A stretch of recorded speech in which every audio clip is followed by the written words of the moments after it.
बताया था कि प्री हिस्ट्री, हिस्ट्री और प्रोटो हिस्ट्री क्या है। इसके बाद मैंने बताया था कि जो हमारा प्री हिस्टोरिकल पीरियड है, अब तक का सबसे बड़ा पार्ट हमारा प्री हिस्टोरिकल पीरियड का ही है। उसमें मैंने आपको बताया था कि किस प्रकार से उसको डिवाइड किया गया है। क्या क्या डिवीजन था? Palaeolithic age, mesolithic age, monolithic age. Palaeolithic age जिसको कुषाण काल, पूरा पाषाण काल कहते हैं। उसके बाद फिर मध्य पाषाण काल और फिर जो पूरा पाषाण काल था उसको भी मैंने बताया था कि 3 भागों में बांटा गया था, लोअर, मिडिल और लेटर या उच्च निम्न, जिस तरह से आप उसको चाहें बांटे।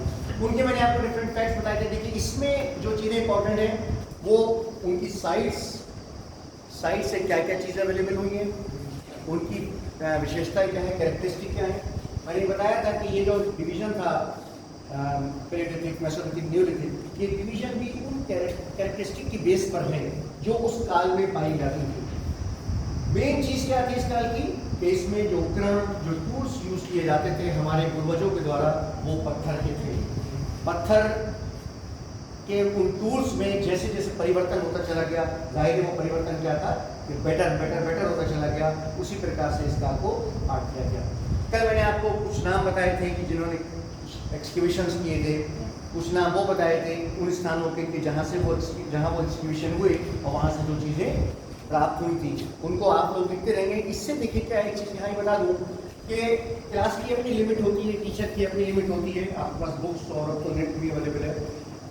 उनकी रोशनी में जो चीज़ें आपको यहाँ बताई जा रही है, लिखाई जा रही है, उसी को देखते हुए आपको इसको आगे बढ़ाना है। सपोज कीजिए कि मैंने आपको 10 साइट्स बताई, 10 साइट से मैंने बताया कि ये प्राप्त हुआ। मैंने कहा था ना हिस्ट्री की प्रॉब्लम यह है कि क्या इसकी कोई सीमा नहीं है, कोई लिमिट नहीं है। कोई नहीं कह सकता कि मैंने इस टॉपिक को कमांड कर लिए। जब आप जाइए नई बुक्स कलेक्ट कीजिए।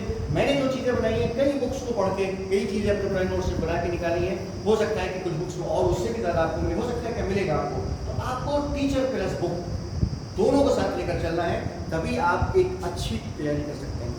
और जाहिर की तैयारी आपको खुद करनी। कल मैंने अगर आपको याद हो शायद पूरा पाषाण काल के तीनों पार्ट बता दिए थे मैंने। उसके बाद मेसोलिथिक एज यानी जो हमारा बीच का जो पीरियड है वो मैंने आरंभ किया था। अच्छा इसमें एक चीज़ और याद रखिए, जो डेट्स हैं, डेट्स कई बार बुक्स में अलग अलग मिलती है। जैसे मैंने बताया था कि जो निम्न पूरा पाषाण काल है वो हमारा 25 लाख से और 1 लाख पर समाप्त हो गया। दूसरा पार्ट हमारा जो 1 लाख से 40,000 पर समाप्त हो गया। तीसरा 40,000 से 10,000 पर समाप्त हो गया। अब जो हमारी जो मेसोलिथिक एज शुरू हुई,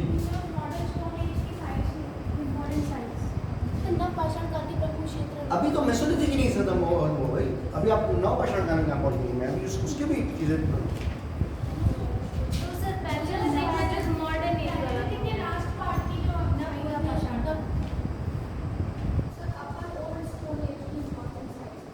देखिए, एक तो ये कंफ्यूज मत होइए, old stone age, middle stone age और मॉडर्न स्टोन एज। जो ओल्ड स्टोन एज है उसके 3 पार्ट थे, लोअर, मिडिल और लेटर। अच्छा लेटर कराया गया था, चलिए लेटर कराऊंगा। तो ये जो डिवीजन है टाइम का, अब बात मैं पूरी कर लूँगी, मैंने शुरू की थी। तो ये कई बार क्या होता है कि एक स्थान पर एक पीरियड पहले आरंभ हो गया और दूसरे स्थान पर वो बाद में हुआ। जैसे जो हमारा ये न्यूलिथिक एज है, ये न्यूलिथिक एज कहते हैं कि इंडिया में बाद में आरंभ हुआ और वेस्ट में ये हमसे पहले आरंभ हो गया। इसी प्रकार से इंडिया में भी हम देखते हैं कि क्या जो हमारा ये नॉर्दर्न पोर्शन है यहाँ पर पहले आरंभ हो गया और दक्षिण में वो और 1000 साल बाद आरंभ हुआ। तो इससे कभी कभी स्टूडेंट्स को कन्फ्यूजन हो जाता है, इसको इसमें कन्फ्यूज मत भूलिएगा। इसके मैंने साइट्स कुछ रह गई थी जो आप मुझे याद आ गया, सही कह रहे हैं। वो साइट्स मैं आपको इसकी बता देता हूँ, जो इम्पोर्टेंट साइट्स हैं इसकी। कुछ पाषाण काल की, कुछ पूरा पाषाण काल का। अब इसका जो पीरियड है देखिए, जैसे ये पीरियड था इसका,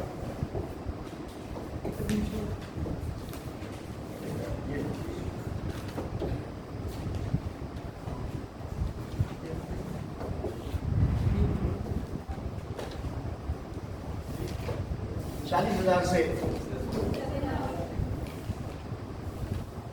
10,000 साल तक का जो पीरियड था, ये कहीं कहीं आपको कुछ स्टेजेस पे इसमें थोड़ा सा हो सकता है आपको डिफरेंस नजर आए, लेकिन जनरली जो मोस्ट एक्सेप्टेबल है वो यही डेट्स की है।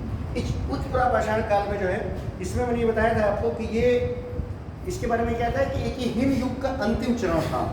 ये हिम युग का अंतिम चरण था और इसमें हम देखते हैं कि जो टूल्स हमें स्टोन्स के मिले हैं वो ज़्यादा बेटर क्वालिटी के हैं। और इसमें मैंने आपको बताया था, ये मुझे याद है कि होमोसिपियन का जो उदय हुआ वो यही हुआ। होमोसिपियन कौन है? जो आधुनिक मानव है। इसकी जो प्री स्टेजेस थी वो प्री स्टेजेस भी मैंने आपको कल बताई थी। इसमें क्या है कि मानव की जो विकास की प्रक्रिया थी तेज हुई। और स्पेशली क्या हुआ कि अभी तक जो पत्थर के हम टूल्स बना रहे थे, अब क्या हुआ उन पत्थर को उनके उपकरण बनाने के लिए हम टूल्स बनाने लगे, यानी पत्थर के ब्लेड बनाने लगे। किस यूज के लिए? ताकि हम अपने उपकरण बना सकें। ये इसमें इस काल में इस तरह की चीज़ें जो है वो आरंभ हुई। इस काल के जो इम्पोर्टेंट टूल्स थे और टूल्स बनाने वाले टूल्स थे, दोनों में अंतर होता है ना, उनमें जो इम्पोर्टेंट चीज़ें हैं वो आप लिखते हैं, जैसे चाकू, छिद्रक, ये चीज़ें थी जो हमें टूल्स बनाने के लिए हमने बनाना आरंभ कर दी थी। पत्थर के अतिरिक्त हड्डी और हाथी दांत का प्रयोग किया जाने लगा था। किस चीज़ के लिए? टूल्स बनाने के लिए। नहीं, पत्थर के साथ साथ हम क्या होता है, हड्डी और हाथी के दांत जो होता है उसके भी बनाए जाने लगे थे। इसमें एक चीज़ इस ख्याल की बहुत इंपॉर्टेंट है, जो मैं इसकी प्रमुख स्थल आप लिख लीजिए, इसलिए कि क्या है, सपोज कि एक साइट है बनवाली, उस साइट में एक कल्चर डेवलप हुआ।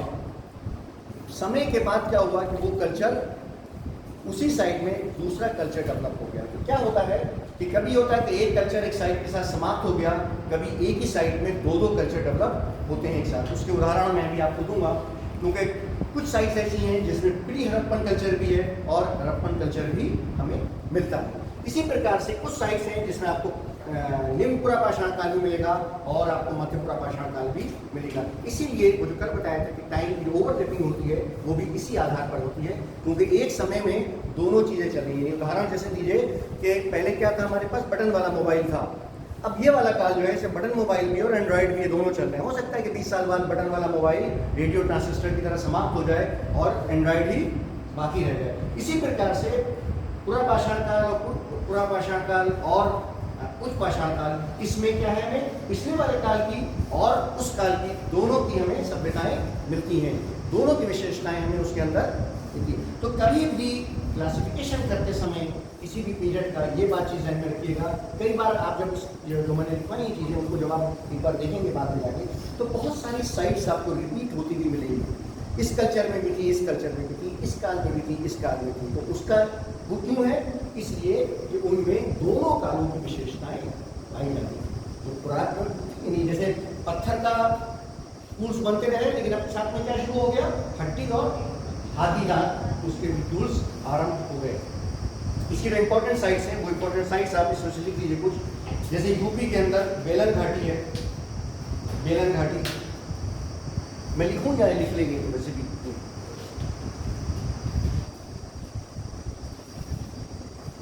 इसके अलावा आंध्र प्रदेश की कुछ साइट्स हैं, बहुत इंपॉर्टेंट है। रेनीगुंटा,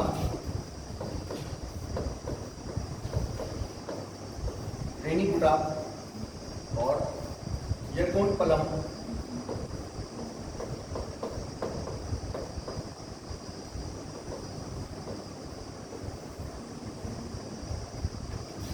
मुच्छलता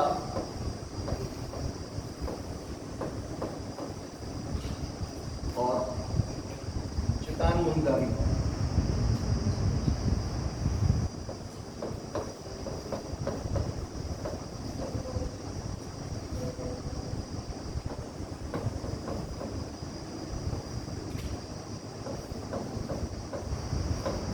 ये आंध्र प्रदेश की साइट्स हैं, इंपॉर्टेंट है आंध्र प्रदेश की। किस पीरियड की, किस पीरियड की है ये? उच्च पुरापाषाण काल की, उच्च पुरापाषाण काल की ये साइट हैं, इसमें जो हमें पाई गई। कौन सा? ये चितानुमुनगावी, चितानुमुनगावी, आंध्र प्रदेश।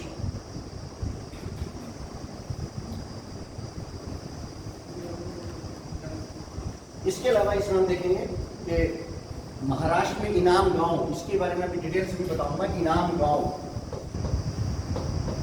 इनाम गांव, ये महाराष्ट्र में। ये बहुत इंपॉर्टेंट साइट है, इससे कुछ चीज़ें प्राप्त हुई है जो मैं बताऊंगा आपको। इसके अतिरिक्त सोना घाटी मध्य प्रदेश में और विसादी गुजरात में, ये भी इंपॉर्टेंट साइट है। विसादी ये गुजरात में। सर मध्य प्रदेश वाला क्या बताया? सोना सोना सोना घाटी, बेलन घाटी यूपी से संबंधित है और सोना घाटी मध्य प्रदेश से संबंधित है। अच्छा, बिहार में सिंह भूमि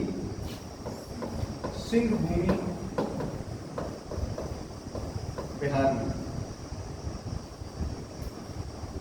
इस पीरियड में भी अभी जो मनुष्य है उसकी स्पेशलिटी क्या है, वो भी हंटर गैदरर है, अभी शिकार कर रहा है और शिकार करके ही अपना भोजन, एक भोजन उत्पादक नहीं है, वो क्या है, भोजन संग्रह करता है।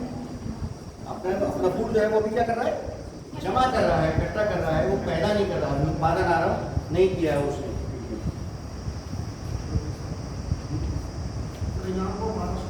इनाम गांव महाराष्ट्र तो जगह है, अब जगह का नाम आप वही तो जगह की लाइए लोकेशन, उसमें मिल जाएगा इनाम गांव। इसमें ये सारी साइट्स के नाम है। इसमें ज्यादातर साइट्स ऐसी हैं जिनके जो नाम है वो आज के आधुनिक नाम है। कुछ नाम ऐसे हैं जो पुराने नाम हैं जो चले आ रहे हैं, और कुछ ऐसे क्या है जो आज की डेट के नाम से याद किया जाता है, वही नाम उस साइट का कहलाता है। कुछ ऐसे हैं कि जो पुराने नाम थे उनके, उस साइट से उनके नाम चले आ रहे हैं। ये जो इसमें, अच्छा इसमें क्या है कि इसमें भी हम देखते हैं कि जो डिफरेंट पत्थर से कल मैंने आपको स्टोन्स लिखवाए थे, उन सब के अक्षर इसमें बनाए जा रहे हैं। और साथ साथ इसमें एक चीज़ इंपॉर्टेंट ये है कि समूह बनाकर मनुष्य रह रहा है, और समूह बनाने के साथ साथ अभी उसने कोई बहुत अपने लिए आवास बनाने का कार्य आरंभ नहीं किया।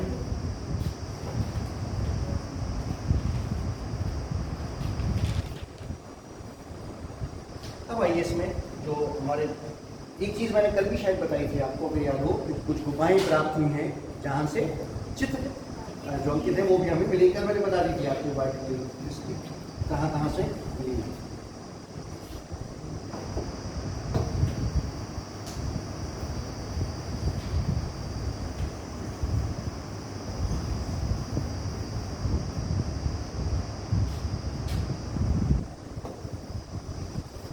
गुफाओं के साथ साथ कुछ आप ये भी इसमें ऐड कर लीजिएगा कि इसी पीरियड में कुछ हमें सुंदर मूर्तियों के चित्र भी मिलेंगे। मूर्तियों के चित्र जो है, मूर्तियां नहीं, मूर्तियों के चित्र हमें तब मिलेंगे, वो भी इसी पीरियड की बात है।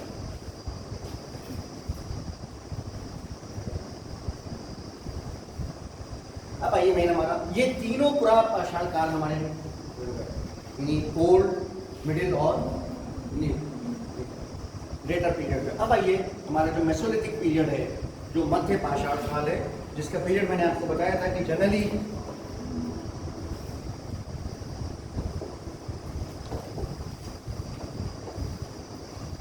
10,000 से 4,000 तक का पीरियड।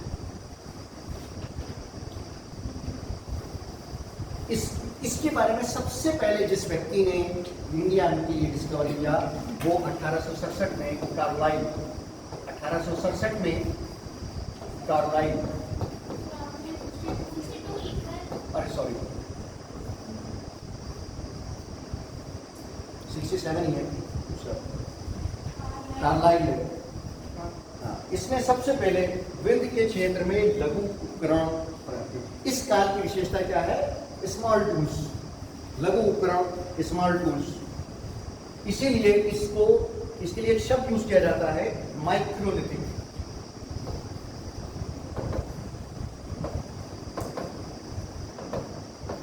माइक्रोलिथिक यानी मध्य पाषाण काल की विशेषता क्या है, स्मॉल टूल्स। हाँ, माइक्रोलिथिक।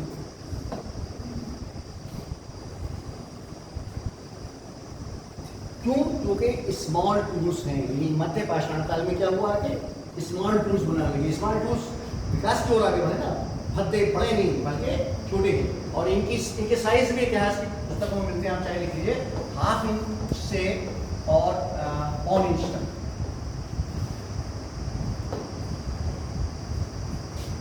हाफ इंच से 1 इंच तक के साइज के स्मॉल टूल्स इस पीरियड में बनाए जा रहे थे। माइक्रोलिथिक कहा इसको इसलिए गया था कि क्या इसमें स्मॉल उपकरण, छोटे उपकरण इसे बनाए गए थे। एक क्वेश्चन लिखा था मैंने जिसमें ये पूछा गया था कि माइक्रोलिथिक से क्या अर्थ है इसका। इसका अर्थ ये कि स्मॉल टूल्स वाली एज जो मध्य पाषाण काल माना जाता है। इसमें एक चीज और इस कॉल में इस पीरियड में हुई कि कुछ पत्थर तो सख्त होता ही, हार्ड होता ही है, लेकिन इनकी जो हार्डनेस होती है वो भी कंपेरेटिवली कम पर ज़्यादा होती है। इस पीरियड में जो कंपेरेटिवली कम हार्ड पत्थर थे उनके भी हथियार बनाए गए, उनके भी टूल्स बनाए गए, ये इससे पहले मानव ने नहीं बनाए। ये इस पीरियड के लिए स्पेशली हुए। इस पीरियड की जो स्पेशल टूल्स हैं वो आप लिख लीजिए। उसमें टेढ़े ब्लेड बना लिए गए थे पहले, लेकिन अब क्या टेढ़े ब्लेड बनाए गए, टेढ़ा ब्लेड। ऐसी चंद्रिका इस शेप के टूल्स बनाए गए, आधे से चांद की तरह, इस तरह के टूल्स भी इस पीरियड में बनाए गए। इसमें इसके अलावा वही सब चीज़ें, चित्रक, बेंधने वाले, मारने वाले, नुकीले, ये सब चीज़ें। लेकिन इस पीरियड में 3 विशेषताएं क्या थी? सॉफ्ट पत्थर कंपैरेटिवली यूज किया गया, और टूल्स बनाए गए, क्या हुआ? स्मॉल साइज के टूल्स बनाए गए, और जब स्मॉल साइज के टूल्स बनाए गए तो उनमें नए नए इन्वेंशन भी किए गए। ये इस पीरियड की विशेषता है। इस पीरियड में जो पत्थर यूज किए गए उन पत्थरों के नाम भी आप लिखिए। जो पत्थर यूज किए गए थे इस पीरियड में, उसमें मैंने कल लिखवाए थे, तो कंपैरेटिवली सब वही है, एक आध चीज चेंज होगी। चढ़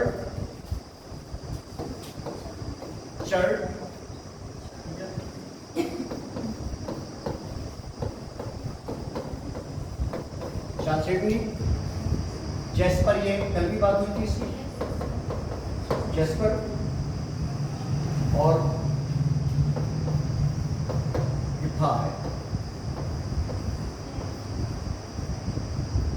और क्वार्टजाइट को हम पहले दिन से यूज कर रहे हैं। चालसेटनी, चर्ड, जैस्पर, फ्रेंड और क्वार्टजाइट, ये कल भी बात हुई थी ना इसकी। क्वार्टजाइट वो स्टोन है कि जो सबसे पहले जिससे टूल बनाया गया था वो उसी पत्थर से बनाया गया था। उसके बाद में हम देखते हैं कि डिफरेंट टाइप के पत्थर प्रयोग किए जाते हैं। अच्छा, इसका कारण भी क्या है? इसका कारण ये है कि जिसको जो पत्थर जहाँ अवेलेबल थे वहाँ से उसने उन पत्थरों पे वो टूल्स बनाना हुआ। ऐसा नहीं था कि हमने अच्छे पत्थर के लिए वहाँ से एक्सपोर्ट करा लिए। जाहिर है कि जो साइट या जो स्थल जहाँ मानव रह रहा था उसके लिए जो सबसे करीब जो अवेलेबल चीज़ें थी उसने उनका प्रयोग किया था। इसमें 2-3 चीज़ें और इम्पोर्टेंट है, वो आप इसको समझ लीजिए कि ये पीरियड वो है क्या बेसिकली जब वातावरण भी कुछ चेंज हुआ, दलदली ज़मीन जो थी वो खुश्क होना आरंभ हुई, तो उससे क्या हुआ कि घास के मैदान में वो उत्पन्न हुए थे। ये क्या है? देखिए, कहते हैं ना, आपने सुना होगा कि ज़रूरत की जात की माँ है। जिन हालात, जिन परिस्थितियों में हम रहते हैं उन परिस्थितियों को अपने अनुकूल करने के लिए हम हमेशा चेष्टा करते रहते हैं। ये उपकरण जो हमारे बेटर होते जा रहे थे वो इसलिए बेटर हो रहे थे कि हम अपने लिए परिस्थितियों को अनुकूल कर रहे थे ताकि हमें शिकार करने में आसानी हो सके। अब देखिए, शिकार में भी मैंने कल बताया था आपको कि पहले तो जो पत्थर मिला वो पेबल थे, वो यूज़ किए जाने लगे, लेकिन पहले ना पेबल से बात नहीं चलेगी, कुछ नोकीला होना चाहिए। फिर उसको उसी तरह से फलक निकाले, फिर धार, एक धार के निकाले गए, 2 धार के निकाले गए, चौपड़ हुई। तो ये सारी चीज़ें क्या हुआ कि वो इसके लिए जो ये भी एक कभी क्वेश्चन बनता है, ट्रायल एंड एरर। हमने जो कुछ दुनिया के अंदर विकास किया है और जो कुछ विकास करते रहेंगे वो उसकी बेस क्या है? Trial and error. आपको कंपटीशन में भी एक बार आपने यानी क्वालिफाई हुए, ये ट्रायल था, अब आप देखेंगे गलती कहाँ से हुई थी, कमी कहाँ रही थी, ताकि आप उसको कि ट्रायल एंड एरर जो है वो हमारे इस पूरे पाषाण काल में हमें नजर आता है। इसके मुख्य स्थल जो इंपॉर्टेंट साइट्स हैं, इसकी इंपॉर्टेंट साइट्स लिख लीजिए। वही वीरभूमि बंगाल वाली, वीरभूमि बंगाल। इसके अलावा इसमें गुजरात में लंगनाज, वीरभूमि बंगाल में, वेस्ट बंगाल में, पश्चिमी जो बंगाल है हमारा, और लंगनाज गुजरात, ये मैं लिख रहा हूँ। गुजरात में। इसी तरह से टेरी समूह, टेरी समूह, टेरी समूह जो है वो तमिलनाडु में। मध्य प्रदेश में आदमगढ़, आदमगढ़ मध्य प्रदेश में। टेरी समूह तमिलनाडु में, आदमगढ़ मध्य प्रदेश में, और बागोर ये राजस्थान में। बागोर, बागोर राजस्थान में, बागोर राजस्थान में। इसी प्रकार से यूपी की भी कुछ इंपॉर्टेंट साइट्स हैं। यूपी हमारी इस मामले में बड़ी रिच रही है, पूरा पाषाण काल के पहले से यहाँ बड़ी इंपॉर्टेंट साइट्स हमेशा से यहाँ पर मिलती रही है। तो उसमें राजस्थान, राजस्थान यूपी की 2-3 साइट्स हैं इंपॉर्टेंट, वो लिख लीजिए। मोरहना, उसके पहाड़, मोरहना की पहाड़ियाँ, सराय नाहर, नाहर, सराय नाहर, नाहर, सराय नाहर, बल्कि पूरा टाइम लिखते हैं सराय नाहर भाई। एक चीज और बताऊं मैं आपको, मैंने कल भी शेयर कहा था कि कभी कभी बड़े, अभी तो बड़े आसान से बड़ी टिपिकल वर्ड आती है, बड़े लंबे लंबे वर्ड आती है, अब कहाँ तक पूरा आप याद रखेंगे। अब ये नाहर आप ध्यान में रखिए तो पूरा सराय नाहर राय भी आएगा तो आपके ध्यान में आ जाएगा कि हाँ ये बोल के जो उसका वर्ड का स्ट्रक्चर होता है उसको अपने दिमाग के अंदर बढ़ाने की कोशिश कीजिए, बजाय इसकी कुछ पूरे वर्ड को आप भट जाइए। तो उससे क्या होता है कि जो टिपिकल वर्ड होते हैं उस देखने में आसानी है। आप कभी कभी उच्चारण नहीं करवा रहे हैं, लेकिन जैसे ही देखा आपने समझ जैसे वो ही शब्द है। मतलब मैं इस टेक्निक को जब पढ़ता था तो इसी टेक्निक को यूज करता हूँ।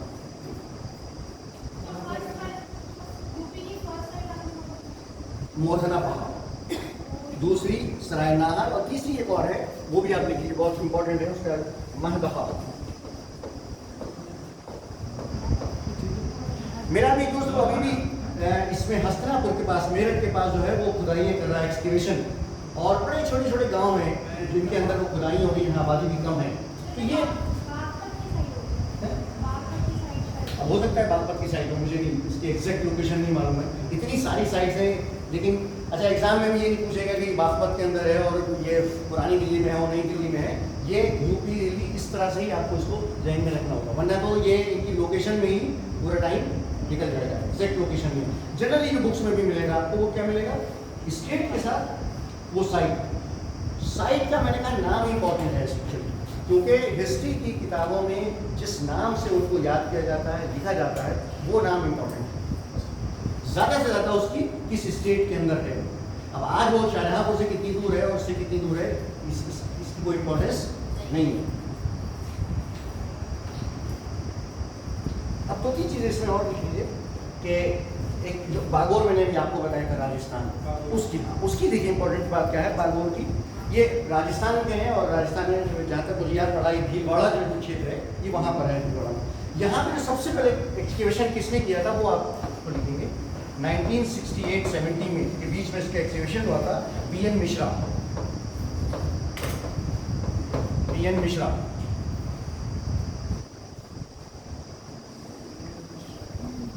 यहाँ से क्या चीज प्राप्त हुई वो राइट, ये मेसोलिथिक एज तो है, यहाँ पर आयरन एज के भी हमें उपकरण मिले। इस साइट की विशेषता क्या है, हमें आयरन एज के यहाँ लिखिए आप, इसलिए ये वो साइट है कि जहाँ से मेसोलिथिक और आयरन एज दोनों के उपकरण यहाँ से प्राप्त हुए हैं। उसके अतिरिक्त यहाँ से हमें मानव कंकाल जो स्केलेटन है वो भी हमें यहाँ से प्राप्त हुआ है, इसलिए ये साइट इंपॉर्टेंट है। 2-3 चीजें यहाँ और हैं जो यहाँ से प्राप्त हुई है, अगर आप उन्हें लिख लीजिए, इसलिए कि उसमें पशुओं की हड्डियाँ, मिट्टी के बर्तनों के ठीकरे,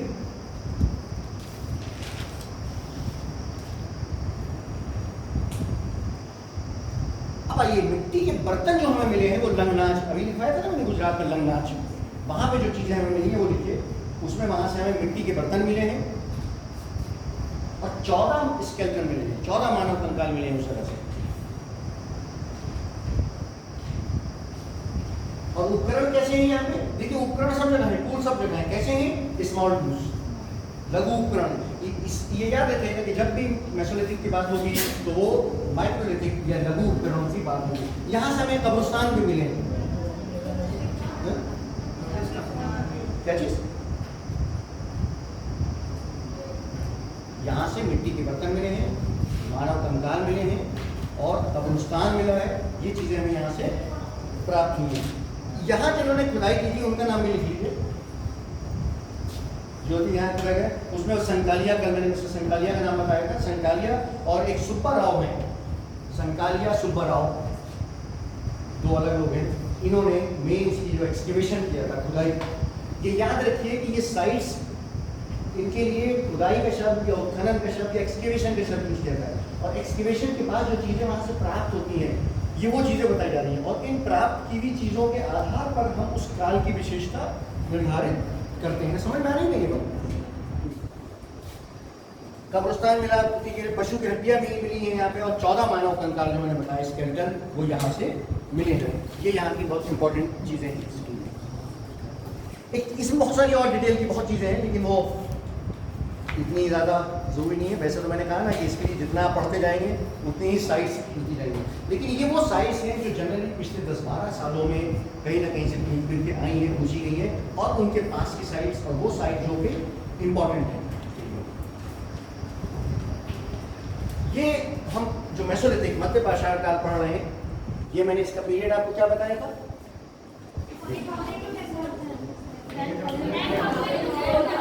अभी बात करने लगे 10,000 से 4,000। यहाँ ये चीज़ याद रखिए, मैंने क्यों कहा कि कुछ स्थानों पे ये अलग मिलेगा। कहीं आपको 9,000 से 4,000 मिलेगा, कुछ स्थानों पर ये 8,000 से 4,000 मिलेगा। इसीलिए बुक्स में भी आपको थोड़ा सा परिवर्तन मिलेगा इसमें। ये मेसोलिथिक एज। अब आइए इसमें जो इसकी इंपॉर्टेंट 2-3 चीज़ और है, देख लीजिए। यहाँ पे जो क्रिमेशन थी, मृतकों का संस्कार किया जाता था, वो दोनों प्रकार से। वैसे दफन आते थे और समाधि में भी दफन आते थे। समाधि समझते हैं ना, यानी एक तो ऐसी कब्र बना दी, दफन दिया, और एक क्या, समाधि के अंदर जो है वो उनको दफनाया जाता था। और समाधि के अंदर जो गाड़े जाते थे, उनकी शैली उसकी वो अलग अलग हुआ करती थी। उसमें उनका सर जो है वो वेस्ट में होता था और पैर उनके ईस्ट में होते थे। इसे लिख लीजिए, क्योंकि ये क्वेश्चन मैंने देखा है कि वेस्ट किस ओर सर करके किस संस्कृति के लोग क्रिमेशन करते थे। तो ये मेसोलिथिक एज में और क्या क्या करता था, समाधि में जब शव को दफनाते थे तब करते थे। अच्छा, लेकिन जब वैसी दफन करते थे तब क्या होता था, तब सर पश्चिम की ओर होता था और पैर पूरब की ओर। दोनों में अंतर होगा, दोनों में अंतर हुआ नहीं हुआ?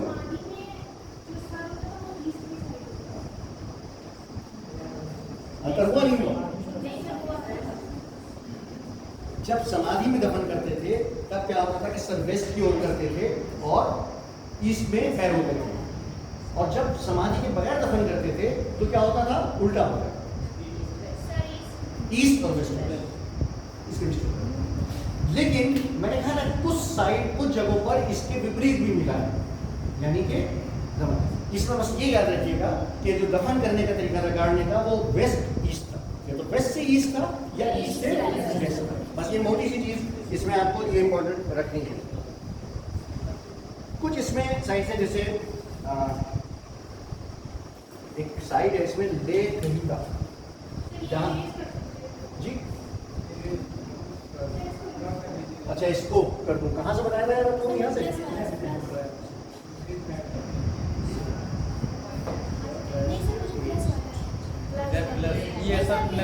अच्छा, ये ऐसा प्लस ही नजर कल भी नहीं आया था आपसे, लेकिन अब याद रहेगा। अब ये कुछ चीज़ें और हैं जो जरा सी यहाँ से आपको मृतक संस्कार करने वाला है।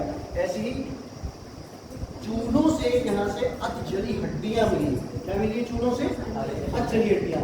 इस आधार पर हमारे जो वैज्ञानिक ने कहा कि वो उसमें क्या हुआ, गोश्त को, मीट को भूनते थे, वो आग के अंदर क्या करते थे, मीट को भूनते थे आग के अंदर। तो चूल्हों से जो है वो अधजली हड्डियाँ जो है वो मिली है। तो इस बात का संकेत है कि ये गोश्त भुना जाता था। अब आइए, अभी जो मैंने आपको साइट बताई थी, मैं कहा एक साइट थी ना, मैं कहा साइट, इसके एक्सप्रेशन क्या है 1978 से 80। देखिए मैं आपको साइट्स बता रहा हूँ, फिर उनमें से जो इम्पोर्टेंट साइट्स हैं उनके बारे में जो 2-4 इम्पोर्टेंट बातें हैं, तो इम्पोर्टेंट बातें आपको बता रहा हूँ। 1978 से 80 यहाँ से क्या क्या चीज़ें प्राप्त हुई हैं। यहाँ से लघु उपकरण, देखिए लघु उपकरण याद रखिए, वो तो हर जगह से प्राप्त हुए टूल से। उसके अलावा यहाँ पे जो मृतक गाड़े गए हैं उसके यहाँ से अवशेष मिले हैं। यहाँ से सिल पत्थर भी मिला है, सिल पत्थर, चूल्हे, सिल पत्थर और हथौड़े, और पत्थर के साथ साथ हड्डी और हाथी दांत, हाथी के सींग, इनके भी यहाँ से मिले हैं।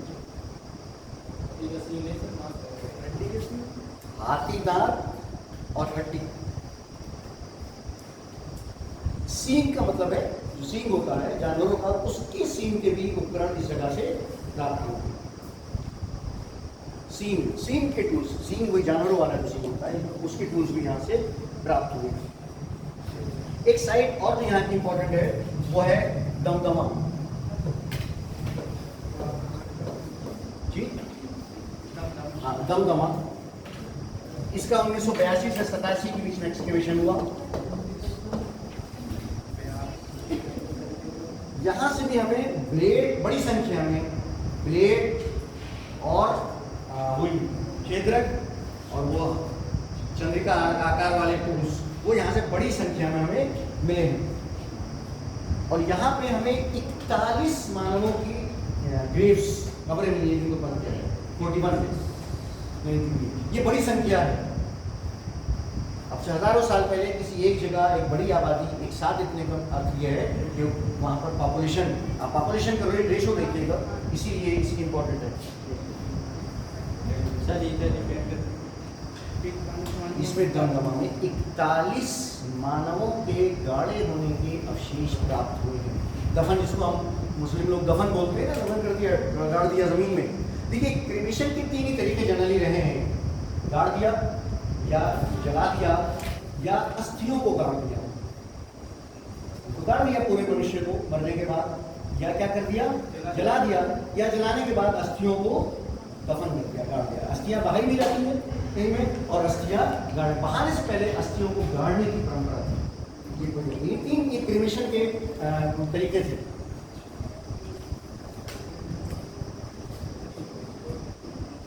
अब यहाँ पे जो है एक चीज़ और इस काल में आपको इम्पोर्टेंट हुई कि मिट्टी के बर्तन और पशुपालन, उस वो यहाँ पर प्रारंभ दिखाई देते हैं। उसमें इस मेसोलिथिक एज में मिट्टी के बर्तन और पशुपालन, जानवरों को पालने का जो है वो यहाँ से आरंभ होना दिखाई देता है।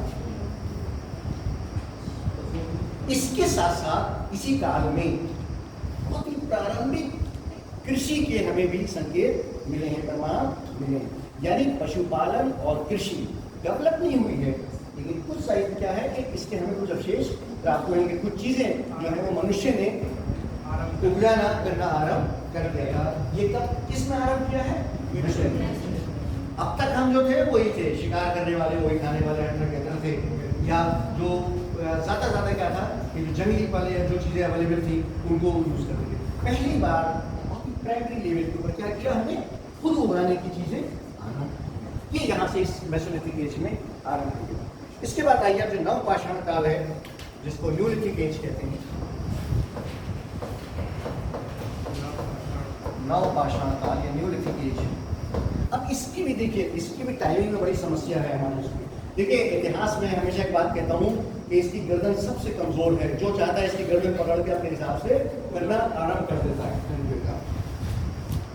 ये जो नवपाषाण काल की काल है वो जनरली जो है वो 4000 से और 1000, वो हमने बताया था कि 10,000 से 4,000 तक। अब ये कुछ स्थानों पर ये और पहले आरंभ हो गई 7,000 से 1,000।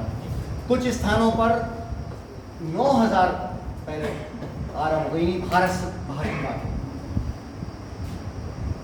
भारत के अंदर जनरली ये 4,000 से 1,000 पहले ये काल माना जाता है। भारत में भी ये पीरियड उत्तर और पश्चिम यानी नॉर्थ में और वेस्ट में है। साउथ इंडिया में ये काल जो है ये लिख लीजिए, इसलिए कि ये क्वेश्चन मैंने कई बार देखा है। साउथ में ये काल जो है वो 2500 से 1000, यानी साउथ इंडिया में नवपाषाण काल की जो सबसे प्राचीन स्थल हमें मिला है वो 2500 से पहले का नहीं। समझ रहे हैं डिफरेंस? नवपाषाण काल का ये इनकी जो पीरियड है उस पीरियड में ये डिफरेंस है। क्यों है ये? इसलिए कि कुछ जगहों पर वो फैसिलिटीज पहले अवेलेबल हो गई और वहां के लोगों ने पहले विकास आरंभ कर दिया। जहां पे बाद में आरंभ हुआ इसलिए वहां पर बाद में ये काल आरंभ माना जाता है।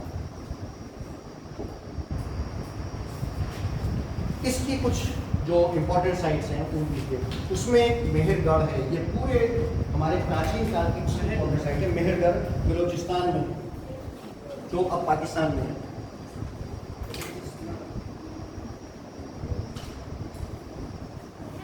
मेहरगढ़ ऐसे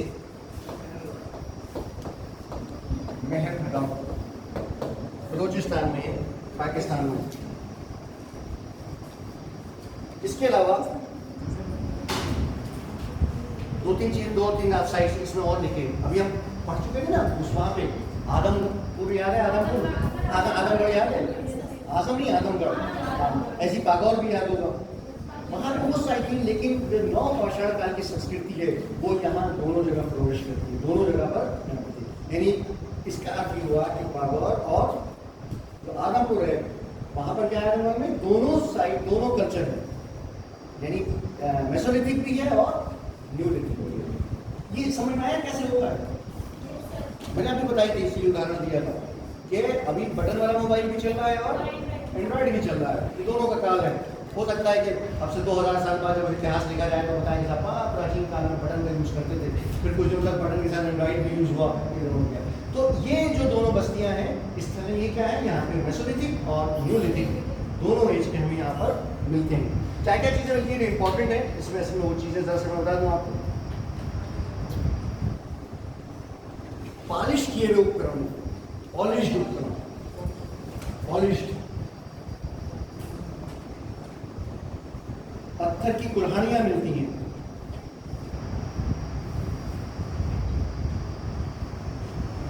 यहां विशेष रूप से मिली। और सबसे पहले अन्न उगाने का काम भी इसी नवपाषाण काल के लोगों ने किया। अन्न, देखिए एक खेती तो कुछ भी कर सकते हैं, अन्न हर चीज नहीं है ना, हम बात कर रहे हैं अन्न की। अन्न उगाने का सबसे पहला कार्य भी तब इसी नवपाषाण काल में ही आरंभ हुआ। इसमें मैंने बताया कि जो टूल्स छोटे हो गए थे वो टूल्स छोटे रहे, पॉलिश्ड हो गए, उनके अंदर बहुत सॉफिस्टिकेटेड क्या कहेंगे उसको, साफ सुथरे से बिल्कुल।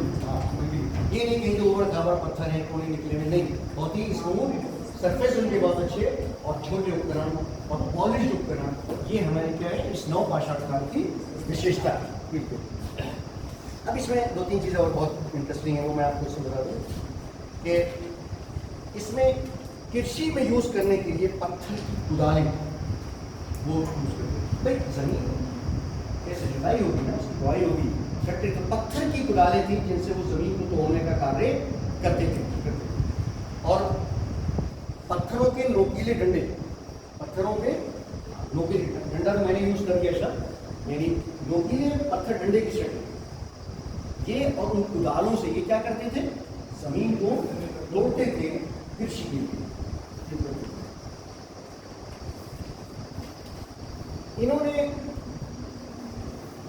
घर भी बनाने आरंभ किए इस काल में, और जो घर थे वो जनरली जो है वो मिट्टी और सरकंडा, सरकंडा क्या समझते हो उसे, हमारी तरफ से नल बोलते हैं, सरकंडा बोला जाता है, बांस जिसे बनता है, उस सरकंडों से और मिट्टी से वो अपने घर बनाना आरंभ उन्होंने कर दिए।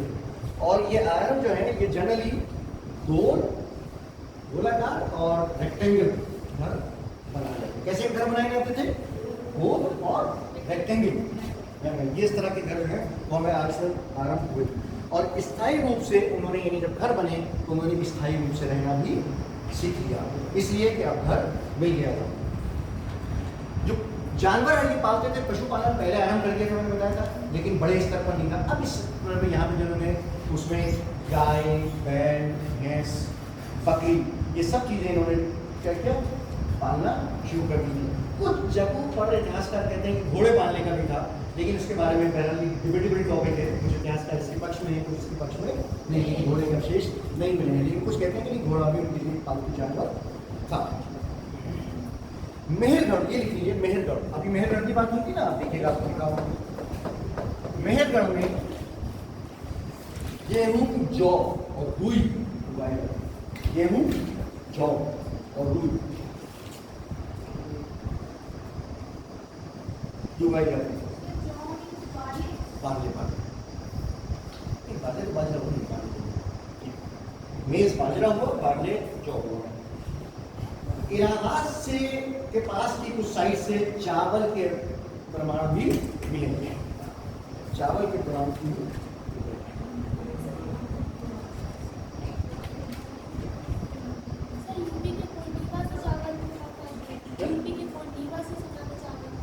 सबसे पहले जो चावल था, सबसे पहले जो चावल मिला है वो यहीं से मिला, इलाहाबाद के पास।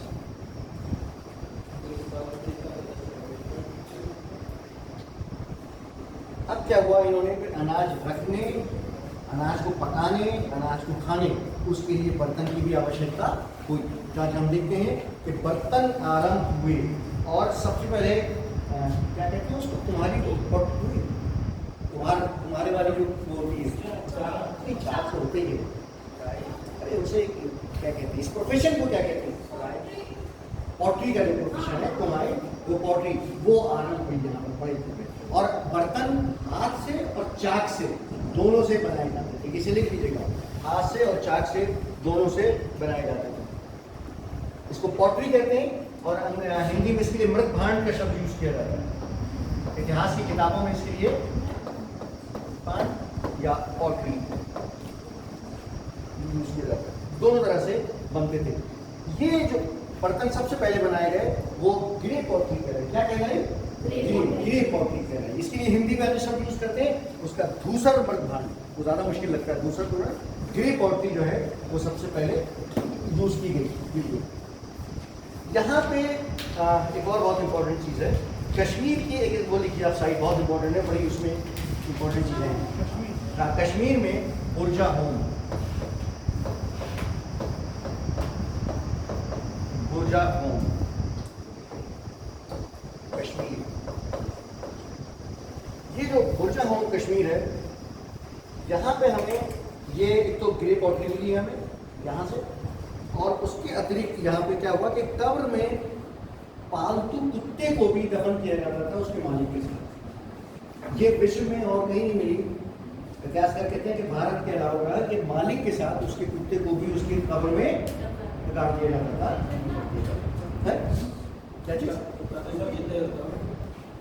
क्या बोला? कुत्ता कुत्ता नहीं, जिंदा नहीं, आपका बोल सकते हैं, आपको वो मरा हुआ मिला, वो कुत्ते को भी हो सकता है जिंदा ही कर देगा। मैं कुत्ते जाहिर है वो कुत्ते के अवशेष मिले हैं मालिक के साथ, हो सकता है दोनों लिपटे में मिले हुए कुत्ते में मिले। ये कहाँ से मिले? कश्मीर में बुर्जा होम से हमें मिले। यहाँ पे इसके अलावा जो है, इसके बाद हमें कुछ साइड पे ये तो ग्रे पॉटरी थी, पॉलिश्ड जो ब्लैक पॉटरी है वो भी इस नवपाषाण काल में क्या हुआ, हम प्रयोग में लेने लगे। ये पॉटरी की भी स्टेजेस हैं।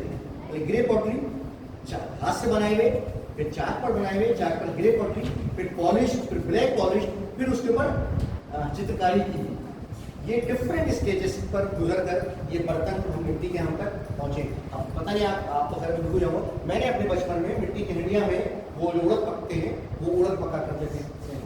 तो मिट्टी का यूज अब जाके बंद हुआ है इस नई स्टेज में आके, जब ये कुकर दुनिया भर के वो बना है, उन्हें उससे पहले तक मिट्टी के बर्तन मृत भांड है वो एक बड़ी परंपरा थी उनको प्रयोग करने की। और ये मैंने जैसे कहा कि डिफरेंट स्टेजेस पर ये डेवलप होते रहे। एक नाम कल भी आया था और मिस्टर टेरियन पीटरसन, अगर आप देखेंगे कल आपको लिखा हुआ मिलेगा। और मैंने बताया था कि 1935 में इन्होंने कुछ खुदाइयाँ की थी, उसमें इन्होंने कश्मीर में ही एक कुछ जगह खुदाई की थी, कुपकराल। कुपकराल,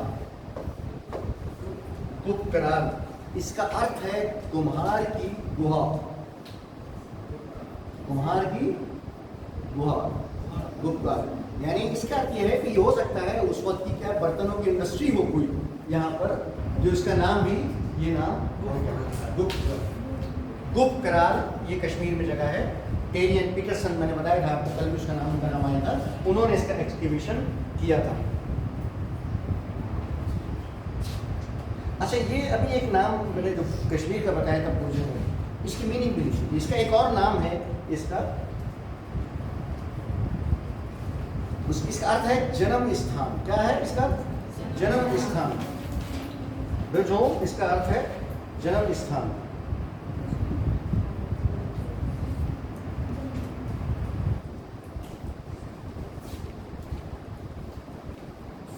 यहाँ पर जो है हमें बुर्जहोम से झील के, अच्छा एक चीज और है, मैंने बताया था मकान बने थे यहाँ बुर्जहोम में, एक अलग तरह के मकान नहीं है, गड्ढों के अंदर रहते हैं मकान। गड्ढे खोदे गए, बड़े बड़े गड्ढे, और गड्ढों के अंदर मकान बनाकर वो रहते हैं। वो आज की तरह बेसमेंट में समझिएगा, मॉडर्न बेसमेंट, वो गड्ढों के अंदर, वो जो भी वजह हो, ये तो जानवरों के खौफ से, लेकिन वो गड्ढों के अंदर यहाँ पे हमें उसके अवशेष प्राप्त हुए। तो वो उनके मकान कहाँ से ढूंढेंगे और कहीं से नहीं मिले, स्पेशली कहाँ से मिले? बुर्जहोम से, बुर्जहोम से हमें मिले। यहाँ के लोगों से हमें मछली के शिकार के बहुत ज़्यादा प्रमाण मिले इसी बुर्जहोम से। हो सकता है कि झील उस समय में रही हो और यहाँ पे पानी और शिकार होता हो, मछली के शिकार होते हैं। एक जगह और है, कल भी इसका नाम आया था, चिरांग है ना, बिहार के अंदर। यहाँ पे हमें हड्डी के साथ साथ उपकरणों के साथ साथ हिरण के सींग के उपकरण भी मिले। हिरण के सींग के उपकरण भी हमें यहाँ से मिले। देखिए ये जो है ना, इसी को लिस्ट बनाइएगा अपने आप से, ये कहाँ से क्या चीज़ प्राप्त हुई है, कौन सी साइट कहाँ है। और अच्छा, यहाँ पे पत्थर के टूल सब लेना है, ये समझिए।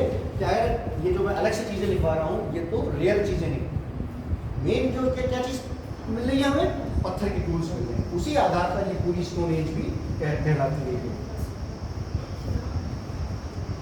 यहाँ से हमें जो है एक चीज़ और बहुत इम्पोर्टेंट, वो आप आते हैं देखते हैं कि पौधों के रेशों को बुनने के, और तकली और करघा जो होता है हमें, उसके प्रमाण भी हमें मिलना आरंभ शुरू हो गए इस नवपाषाण काल में। ये नवपाषाण काल में तकली और करघा होता, उसके प्रमाण बन हुए थे, और वस्त्र निर्माण का कार्य जो है वो आरंभ हो गया इस काल में।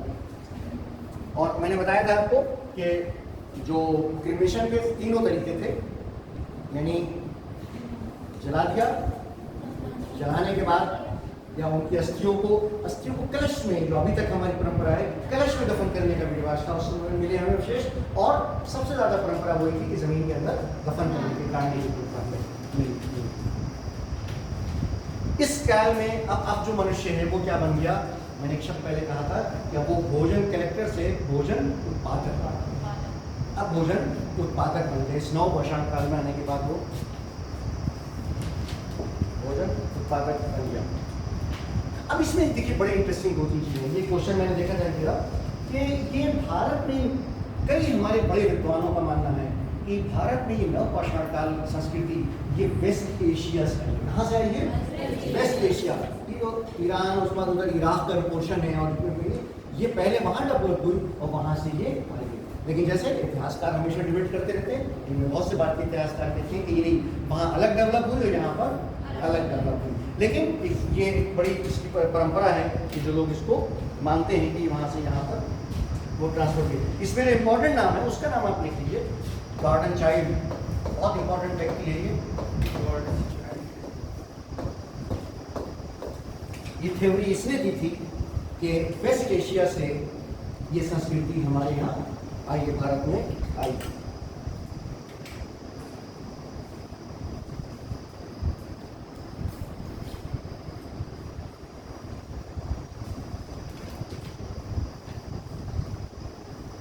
इस नवपाषाण काल के कुछ मैंने आपको इंपॉर्टेंट साइट्स अभी लिखवाई कि नहीं लिखवाई थी? राजस्थान वाले लिखवाई।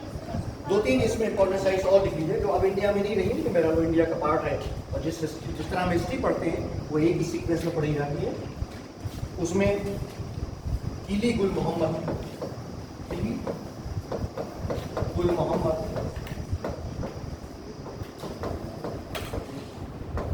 किली गुल मोहम्मद, ये कोयटा का पोर्शन, जो कोटा नहीं, कोयटा पाकिस्तान में चला गया पोर्शन, वो है। उसके अलावा बलूचिस्तान में है राणा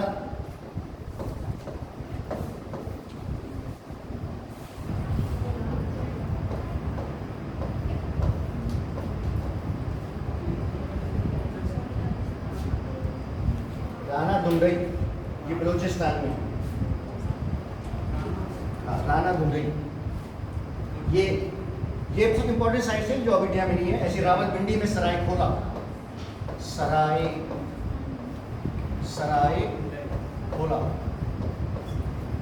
खोला यार, ये रावलपिंडी में। इंडिया की भी कुछ और इंपॉर्टेंट साइट्स इसमें लिख लीजिए आप, जैसे मास्की, ये लिखिए, मास्की आगे भी अभी हम जब पढ़ेंगे तो आएगा, मास्की, ब्रह्मगिरी, मास्की, ब्रह्मगिरी, और कोडिकल, ऐसे, कोडिकल, ये कर्नाटक की जगह थी। ऐसी कुटनूर आंध्र प्रदेश में, आंध्र प्रदेश में, और एक आंध्र प्रदेश की और एक इसमें इंपॉर्टेंट साइट है किली हल, ये दोनों आंध्र प्रदेश की इंपॉर्टेंट साइट्स हैं। एक साइट और लिखिए, कालीबंद राजस्थान, ये कालीबंद हम उसमें भी पढ़ेंगे जब हड़प्पन साइट्स पढ़ेंगे, लेकिन यहाँ पे भी नवपाषाण काल की जो है हमें प्रमाण मिले हैं। कालीबंग राजस्थान में, ब्लैक बैंगल्स,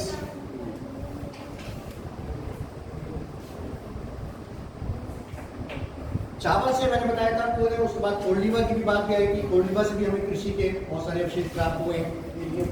अब आइए इसमें एक चीज और जो है, धान के जो प्राचीनतम बात हो गई, तो चलिए बाबू इस कोल्डिवा की और वो है, वो लिख लीजिए कि यहाँ पे नवपाषाण के साथ साथ आयरन एज, लौह युग भी इसके अंदर इसकी संस्कृति पाई जाती है। आयरन एज,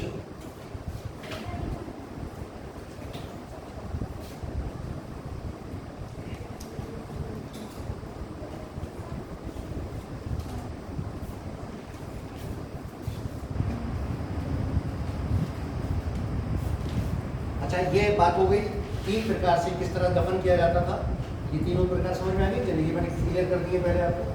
अब आइए एक चीज और इसमें है, ये जो अभी बात हुई थी कि दक्षिणी भारत में हमारा ये पीरियड कब से कब बताया था मैंने, 2500 से 1000। इसके बारे में सबसे स्ट्रॉन्ग जिस व्यक्ति ने इसको प्रूव किया है वो व्हीलर है, मॉर्टन व्हीलर का आप नाम पढ़ेंगे, जो हम अब आगे भी पढ़ेंगे उसको पढ़ा होगा, जिससे व्हीलर, उस व्यक्ति ने ये डेट दी थी, वरना इससे पहले ये डेट क्लियर नहीं थी, मॉर्टन व्हीलर की। अच्छा ये डेट जो है ये आपको मालूम होगा कार्बन डेटिंग सिस्टम के तहत जो चीज़ें प्राप्त होती हैं, और इसमें भी इस डेट को देने में 14 कार्बन डेटिंग डेट्स आई हैं। यानी पहले सपोज कीजिए 2500 से 1400, फिर 14 से और 1100, फिर ऐसे करके 14 डेट्स हैं कार्बन डेटिंग की, कि जिसके बाद ये डेट है, लेकिन वो आप उसको छोड़ दीजिए, वो बोलिए पहले कार्बन डेटिंग द्वारा जो है ये सारी तिथियां निर्धारित की गई हैं और की जाती हैं। अभी हमने ये बात की थी कि ये वेस्ट एशिया में से आई है ना, ये बात होती है, ये संस्कृति हमारे किसने बनाई थी, गार्डन चाइल्ड। ये भी हम पढ़ चुके हैं कि नॉर्थ इंडिया, नॉर्थ वेस्ट में और दक्षिण में, दोनों में बहुत डिफरेंस है। अब ये थियोरी और है कि दक्षिणी भारत में ये जो संस्कृति है दक्षिणी भारत की, ये अलग आई है और ये माना जाता है कि दक्षिणी भारत में ये चीन के रास्ते से आई है, साउथ ईस्ट एशिया से, यानी साउथ ईस्ट। साउथ ईस्ट का मतलब हुआ दक्षिण पूर्व, वहां से चीन के रास्ते से दक्षिणी भारत ये संस्कृति पहुंची ना पहुंचना। यानी कुल मिला के बात ये हुई कि दोनों जगह में, उत्तरी भारत में भी और दक्षिणी भारत में भी, हमारे विद्वानों का मानना है कि ये संस्कृति कहाँ से बाहर से आकर यहाँ पर चली है। नॉर्थ वेस्ट में कहाँ से आई है, ये मैच में देते हैं कभी कभी। नॉर्थ वेस्ट में कहाँ से आई है, वेस्ट एशिया से। नहीं समझ रही, नॉर्थ वेस्ट में कहाँ से आई है, वेस्ट एशिया से। और दक्षिण में कहाँ से आई है, south east Asia, south east Asia से यहाँ आई है।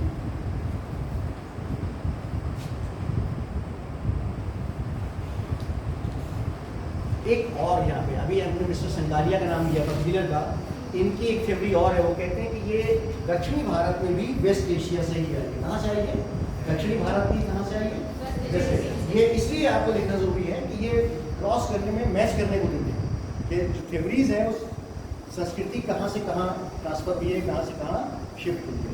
तो उत्तर वेस्ट में एक थ्योरी ये है कि वेस्ट एशिया से आई है, दूसरी थ्योरी ये है कि यही दक्षिणी भारत में ये संस्कृति साउथ ईस्ट एशिया से आई है, और दूसरी थ्योरी क्या है कि ये वेस्ट एशिया से भी आई है। ये समझ में नहीं, ये बात ये संस्कृति का जो ये एक चीज यहाँ समझ लें कि ये यहाँ से बाहर पहुंची है, तो इसका क्या इसका अर्थ ही हुआ कि एक जगह ये संस्कृति डेवलप हुई, ये कल्चर डेवलप हुआ, फिर वहाँ के लोग माइग्रेट करके ये किसी कारण दूसरी जगह पहुंचे और वहाँ उन्होंने उस कल्चर को इस्टेब्लिश किया। लेकिन अधिकतर इतिहासकार आज की डेट में ही मानते हैं कि ये तो हो सकता है कि दूसरे कल्चर में पहले वहाँ ज़्यादा डेवलप हो गई हो, पहले डेवलप हो गई हो, लेकिन उसका इम्पैक्ट यहाँ पर बड़ा हो। लेकिन ये इंडिपेंडेंट डेवलप हुई है इन तमाम जगहों पर। ये हमारा नवपाषाण काल, इसमें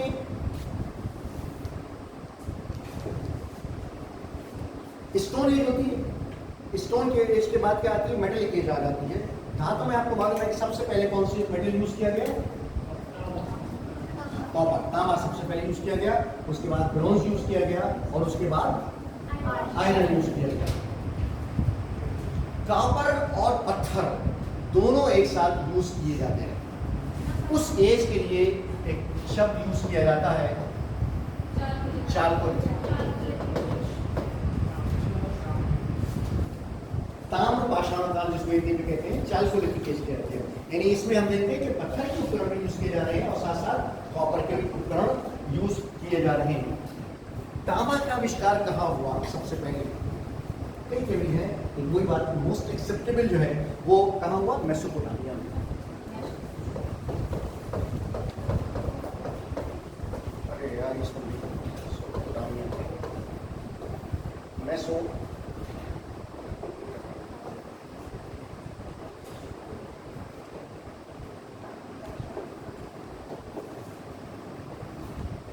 मेसोपोटामिया में हुआ।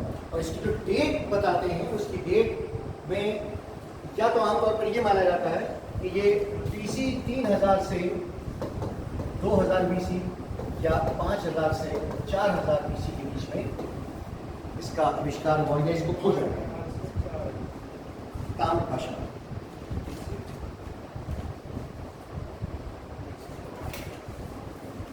अब क्या है, इस काल में आने के बाद ये बेसिकली ताम्र पाषाण काल, आज जो हमारे हिस्टोरियन है, जो पुरातत्व विभाग है, वो यूज़ करता है इंडस वैली सिविलाइजेशन से पहले की जो सभ्यताएं हैं। टेक्निकली ये वर्ड उनके लिए यूज़ किया जाता है। अब इसमें इसकी कुछ इंपॉर्टेंट साइट्स भी हैं, वो इंपॉर्टेंट साइट्स आप इसमें लिख लीजिए। जैसे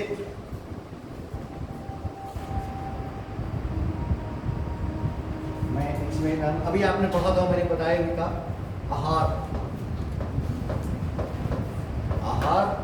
और किलुंडी, आहार और किलुंडी, ये यानी ये समझिए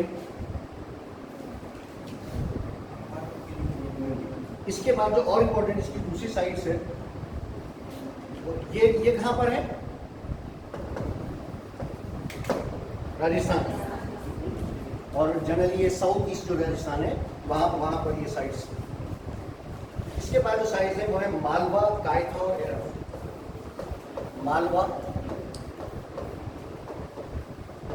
कायथा एंड एरन। मालवा, कायथा और एरन, ये वेस्टर्न मध्य प्रदेश। कायथा लास्ट वाला एरन इसे अंग्रेजी में ऐसे एरन। ये कहाँ की है? वेस्टर्न मध्य प्रदेश की। इसके बाद इसमें जो वो है जॉर्वे,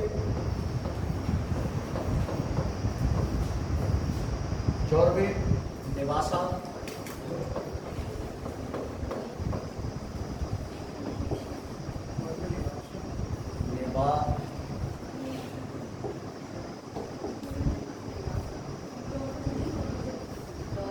जॉर्वे, निवासा और दायमाबाद। ये दायमाबाद भी लफ्ज याद रखिएगा, ये अभी हम नेक्स्ट उसमें भी दायमाबाद के बारे में बताएंगे। दायमाबाद ये सब महाराष्ट्र की स्टेट है, महाराष्ट्र की है। इसमें एक और भी स्टेट है, अगर आप उसे बोल जगह याद रखें, चंदेली। इसका एक और है चंदेली। और इवन जो नासिक है मॉडर्न, इस नासिक के पास भी इसकी इंपॉर्टेंट साइट है। इसकी चालकोलिथिक एज की बात करेंगे। इसकी सभ्यताएं की बहुत इन जगहों पर, इन साइट्स पर जो अवशेष प्राप्त हुए, खुदाइयाँ हुई, एक्सकेवेशन, उनके आधार पर इनकी संस्कृति को नाम दिए गए हैं। जैसे इसमें जो संस्कृतियाँ हैं वो एक आहार संस्कृति, ये लिख लीजिए, चालकोलिथिक एज से संबंधित है आहार संस्कृति और जॉर्वे संस्कृति। आहार संस्कृति और जॉर्वे संस्कृति चालकोलिथिक एज से संबंधित है। ये मैंने इसलिए भी बताया कि क्वेश्चन मैंने पढ़ा था एग्जाम में, उसमें एक था कि चालकोलिथिक एज से संबंधित संस्कृति है, तो उसमें सिर्फ एक ही थी, लेकिन इसमें जॉर्वे और आहार दोनों है। और इवन कायथा भी संस्कृति, इनके लिए संस्कृति का शब्द आता है। कायथा संस्कृति, आहार संस्कृति, जॉर्वे संस्कृति। अब इसमें बड़ी बारीकियां कुछ कहते हैं कि कायथा संस्कृति का लेटर पार्ट जो है वो आहार संस्कृति है, लेकिन इन तीनों के लिए संस्कृति का शब्द है। यानी कहीं अगर अभी देखें कि चालकोलिथिक एज से संबंधित संस्कृतियां कौन सी है, तो उसमें जॉर्वे, कायथा और आहार संस्कृतियां इसमें हैं। यहाँ पे जो लोग थे वो कपास भी उगाते थे और ऊंट से परिचित थे। पुराने लोगों के बारे में ये था, जो नवपाषाण काल था, कि वो शायद ऊंट से परिचित नहीं थे। कुछ इतिहासकार अपनी राय रखते हैं हमेशा की तरह, उन्हें हमेशा विरोध करने की आदत होती है कि नहीं थे, लेकिन जो पक्के प्रमाण है वो हमें कहाँ मिले? यहाँ के चालकोलिथिक एज में मिले हैं। वो लोग ऊँट से, वैसे भी ऊँट टेढ़ा जानवर है, उसको उससे परिचय होने में टाइम लगा होगा। इस चालकोलिथिक एज की कुछ साइट्स पीढ़ी हड़प्पन है, पूर्व हड़प्पा काल की है, और कुछ हड़प्पा काल की है। वो दोनों आप लिख लीजिए, इसलिए कि वो दोनों इम्पोर्टेंट। जैसे कालीबंगा और बनवाली। कालीबंगा राजस्थान, कालीबंगा कहाँ है? राजस्थान। और बनवाली कहाँ है? हरियाणा। हाँ, बनवाली ये बंगाली नहीं, हरियाणा। ये प्री हड़प्पन कल्चर से संबंधित है, यानी चालकोलिथिक एज की प्री हड़प्पन कल्चर है। ये अलग बात है कि जब हम हड़प्पन कल्चर को पढ़ेंगे तो हमें हड़प्पन कल्चर में भी ये एक इम्पॉर्टेंट साइट मिलती है। अब आइए, जो वो हड़प्पन कल्चर है उसकी भी दो है, कॉटडिजी और कायथा। कॉटडिजी ये इम्पॉर्टेंट, ये हड़प्पन साइट है, ये चालकोलिथिक, यानी इसका क्या अर्थ हुआ? इसका अर्थ ये हुआ कि यहाँ पर कॉपर जो है वो कब यूज किया जाना था? हड़प्पन कल्चर में यूज किया, और वहाँ पर हड़प्पा से पहले ही ये काम, ये कॉपर जो है वो यूज किया जा रहा था। इस काल में मैंने बताया था ना, बर्तन से बहुत अच्छे होने के लिए पहली बार हमें लोटा और थाली, हमारी संस्कृति की बड़ी इंपॉर्टेंट दो चीज़ें हैं, उनका प्रयोग उसके प्रमाण हमें चालकोलिथिक एज में मिले। इसके लोटा और थाली इसके प्रमाण में हमें मिलते हैं। और स्पेशली ये एक इम्पॉर्टेंट है किसी कायथा और एरन, यहाँ पे सबसे पहले बड़े गांव बसाए गए। सबसे पहले बड़े गांव सबसे पहले कायथा और एरन में चालकोलिथिक एज में बसाए गए।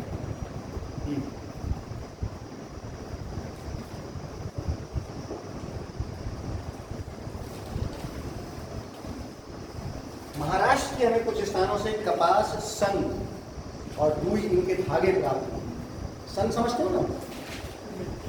अरे सन बोलो, जिससे सूती है वो बड़ी जाती है, रस्सियाँ जिससे बड़ी जाती है, और कपास, ये सब चीज़ें हमें महाराष्ट्र से प्राप्त हुई चालकोलिथिक एज में।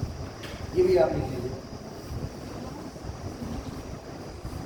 ये आहार बड़ा इंपॉर्टेंट है। इसकी और एक चीज़ है तो मुझे भी लिखे रहे, आहार के लोग सबसे पहले भारत के अंदर उन्होंने पत्थर के से बने हुए मकान बनाने आरंभ किए। क्यों? सबसे पहले पत्थर से बने हुए मकान किसने बनाने आरंभ किए? आहार के लोग। ये आप लिख लीजिए, इसलिए इंपॉर्टेंट है। आहार का एक और नाम भी है जो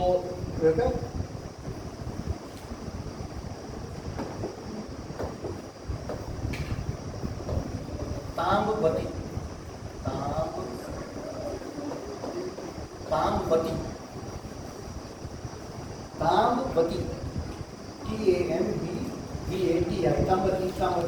ताम्बती का अर्थ होता है तांबे वाली जगह, प्लेस ऑफ कॉपर।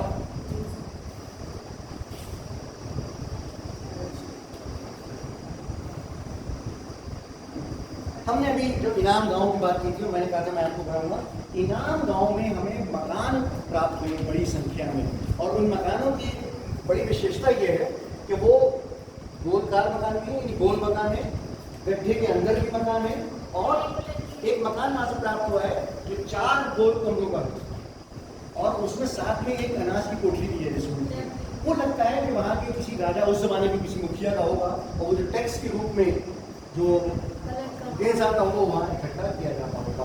ये हमें कहाँ से प्राप्त हुआ है? इनाम गांव से। ये लिख लीजिए, इसलिए कि इस पर क्वेश्चन बन रहा है। 4 रेक्टेंगुलर मकान, कमरों वाले मकान, और एक गोलाकार कमरों वाला, यानी मकान एक है, उसमें 4 कमरे रेक्टेंगल है और एक कमरा गोल है, और प्लस साथ में क्या है कि एक अनाज की कोठरी है। और ये एक चीज़ और इनके, क्योंकि देखिए धर्म बड़ी शक्तिशाली चीज़ होता है, और साइंस और धर्म में बड़ा बहुत सारी कभी कन्फ्यूजन होते हैं। हर धर्म मानता है कि धर्म पहले व्यक्ति से चला आ रहा है, ऊपर से पहला व्यक्ति आया था तो धर्म के साथ ही आया था, साइंस दूसरी बातें कहती है। इस काल के हमने धर्म की मात्र देवी की पूजा करते हैं, और उसका जो अर्थ लगाया गया वो यह है कि वहाँ बहुत सारी कच्ची मिट्टी की न्यूड फीमेल मूर्तियाँ मिली। कच्ची मिट्टी की नई जो मूर्तियाँ हैं उनको मिली। इसके अर्थ लगाया गया कि उनका कोई पवित्र स्थान था, और मात्र देवी की पूजा जो है उससे उसको जोड़ा। तो मात्र देवी की पूजा के विशेष की चालकोलिथिक एज में हमारे इतिहासकार कहते हैं कि इन मिट्टी की मूर्तियों के आधार पर मात्र देवी की पूजा आरंभ हो गई।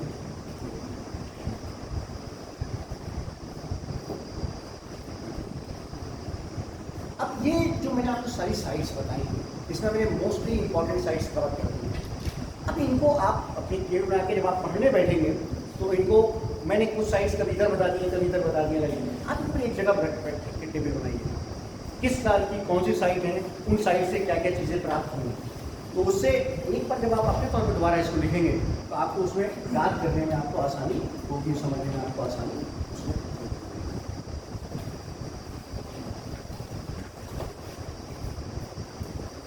फिर हम नेक्स्ट, अभी जो सर आएंगे वो अटेंडेंस दे देंगे आप लोग।